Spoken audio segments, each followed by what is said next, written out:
Tekken has been the king of 3D fighting games for decades, and with the longest running story in video game history, it shows no signs of slowing down. Known for its steep learning curve and iconic characters, the series also has a surprising amount of unused and scrapped content that never made it into the final games. In this video, I'm gonna dive deep into everything that was cut from the Tekken series, including unreleased characters, early concepts, removed features, and even entire games that never saw the light of day. And who knows, maybe some of these can still make it into future titles. So, without further ado, let's get straight into it. I want to start off with someone that gained quite a bit of attention over the years, specifically Zombie Bride. Her concept dates all the way back to Tekken 3, originating from the idea of fighting a zombie character. However, the developers later admitted that it was difficult to create a fighting style for a zombie, so the idea was shelved, at least temporarily. The concept resurfaced again during the development of Tekken 6, this time reimagined as Miguel's sister, which also confirmed her as being of Spanish nationality. Even then, she wasn't officially approved. Her most prominent appearance came during Tekken Revolution, where she was one of the contenders in the official Facebook character poll. She finished quite high up, in 4th place, but unfortunately, she wasn't chosen for the final game. While the idea is definitely out there, and maybe a bit out of place for Tekken Stone, considering some of the weird characters we've seen over the years, I wouldn't rule her out completely. The fact that she's been brought up by the devs multiple times shows that there is still some interest in her concept, and who knows, maybe one day she'll finally make it into the franchise. Tekken 3 also had a few unusual concepts that never saw the light of day. One of them was Sake, which directly translates to salmon. According to Tekken's director, Katsuhiro Harada, the team wanted to include an animal character, but due to the nature of the fighter, they ran into a few problems. No matter if the player pressed punch or kick, Sake would simply just flop around, without performing proper moves. Harada believed that many players would be angry about having to pay to play as a fish that can't really do anything, so the character was scrapped. Interestingly, if you hack the arcade version of the game, you can find a hidden model that looks a lot like Yoshimitsu and uses Jin's moveset. It's quite different from the concept Harada described, so it may be that it was reworked into a more functional fighter before being ultimately cut. Then we have the giant praying mantis, which was another quite strange idea. Harada explained that the concept originated from a bug in early development that caused characters' limbs and waists to stretch and become unnaturally long and thin, giving them a strange appearance. That visual glitch actually inspired the team to try developing an insect-like fighter. They did begin working on the Mantis as a real character, but had to abandon the idea due to the lack of development time and the need to focus on other new characters. Tekken 5 had an unreleased fighter called Zoe, who was also later considered for Tekken 6 and Tekken Revolution. Also known by fans as the female Tekken 4 soldier, she was a martial artist from the US, loyal to the Mishima Zaibatsu. Now, the likely reason for her not making the cut was her revealing design, which definitely would have sparked some conversations if it ever made it, and maybe even pushed the game's age rating higher. Honestly, if only the devs gave her a less revealing outfit, she could have easily fit into the roster. I don't know whether they still are keeping her in mind, or if she's been shelved for good, but in my opinion, she has a lot of potential and will be a great addition to the franchise. Another scrapped fighter was Shin Kamiya. If you're familiar with Tekken beyond just games, you might remember him from the movie Tekken Blood Vengeance. He was a young Japanese student and a close friend of Jin Kazama. He was once a test subject of the M-cell experiments conducted by the G Corporation, which made him the only human immune to the devil gene. Because of this, he became a target of the Mishima family and was ultimately killed by Heihachi. Despite having a well-developed backstory, unfortunately Shin didn't make it into the game. He was featured in the Tekken Revolution character poll, where he placed 3rd, but unfortunately, he wasn't selected. Given how much fans already knew about him, I think he would have made a great addition to the series. While canonically he is already dead in the story, who knows, maybe he could return as a playable character someday. Ganmi-chan was another concept character from Tekken Tag Tournament 2. She was imagined as a female sumo wrestler who idolized Ganryu. A hand-drawn concept of her actually exists, showing that some thought went into her design, but she was ultimately scrapped, as the team wanted to focus on increasing Ganryu's popularity instead. Interestingly, Harada brought her up again in 2013, before the release of Tekken Revolution. He stated that if his post was retweeted 1,000 times, he would try to convince the devs to add her to the game. Sadly though, she never made it.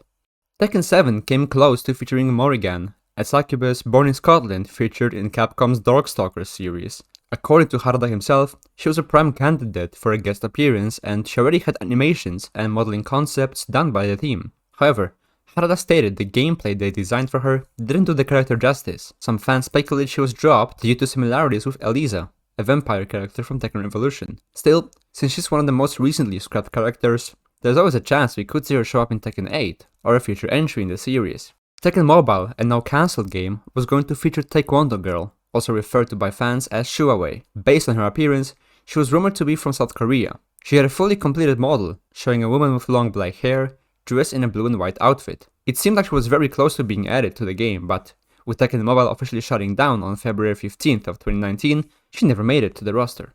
Finally, there's the case of Wildcard, a fighter that appeared in the early prototype of Tekken 1, which I'll dive deeper into later in the video.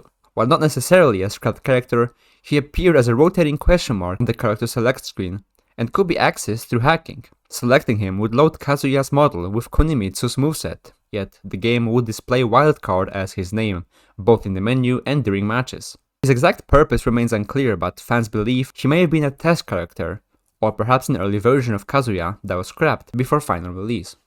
When it comes to cut game modes and features, Tekken also has had a history of a few forgotten ideas. Let's start off with Tekken 3D Prime Edition, released on the Nintendo 3DS in 2010. Originally, the game was planned to launch with around 40 stages, but only around 15 of them ended up making it into the final release. While it's not fully clear what the missing stages were, the fact that the game featured 41 characters suggests that some of them might have had character-specific arenas that were eventually cut. The title was also supposed to include 21 tag challenges, which would have added so much more replay value to a game already criticized for its lack of content. Unfortunately, these challenges were never implemented, and no official reason was given, though it's likely they were cut due to time constraints or some sort of limitations.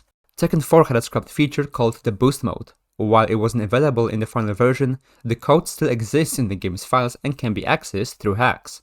When enabled, it will display the word boost at the bottom of the screen. As the name implies, the mode would buff the character's movement speed, reduce recovery time on attacks, and let combos run longer than usual. It's unclear if it was intended as an actual mode or simply a test feature, but it definitely makes you wonder why it didn't make it. There are also some regional differences in the series, especially between the Japanese and Western releases. For example, Tekken 3 features a more explicit ending for Anna Williams in the Japanese version. In this version, Anna and Nina are relaxing by the pool when three men start flexing their muscles on them. Nina ignores them, but Anna starts to flirt back. Nina then gets annoyed, walks over and unhooks Anna's bikini top, making her cover her private parts in embarrassment as Nina walks away smiling to the camera. In the Western version, the scene is toned down considerably as Anna still flirts, but this time straight up proceeds to walk towards the camera without all the detail present in the other version. There were also some smaller regional changes. In the PlayStation version of Tekken 4, several characters had different voice actors depending on the region.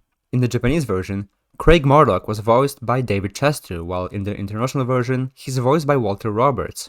Similarly, the Japanese voice actor for Steve Fox was Jojo Otani, while in the Western version, it was Ezra J. Stanley. The arcade version of Tekken 4 had Hwoarang speaking English and Japanese in the JP version, while the international one had only him speaking Korean.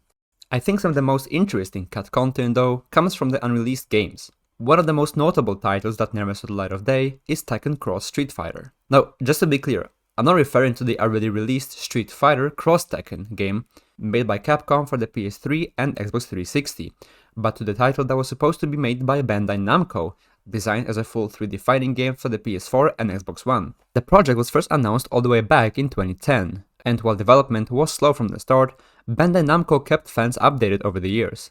In 2012, they even held a poll asking fans which characters they want to see in the game, but later that year they confirmed only about 10% of the game had been completed. By April of 2016, Harada revealed that development had been put on hold, and in 2018, he stated that the progress had only reached around 30%. In June of 2021, during his online show, Harada's Bar Radio, he similarly confirmed that the game had been cancelled, noting that many of its assets and animations were repurposed for Akuma's appearance in Tekken 7. However, during EVO 2023, Yoshinori Ono, who is now no longer at Capcom, appeared on stage alongside Harada saying he had unfinished homework with him. Just as he began to say Tekken Cross, Harada interrupted him and jokingly kicked him off stage. Despite all of this, Harada has never shut the door on the game, and many fans believe something might still be happening behind the scenes. With Harada's current focus on Tekken 8, we likely won't be hearing anything soon, but I don't think we should rule it out.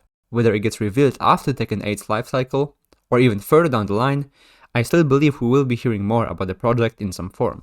Another title I want to talk about is Rave War, which many fans may recognize as the prototype that eventually evolved into the very first Tekken game.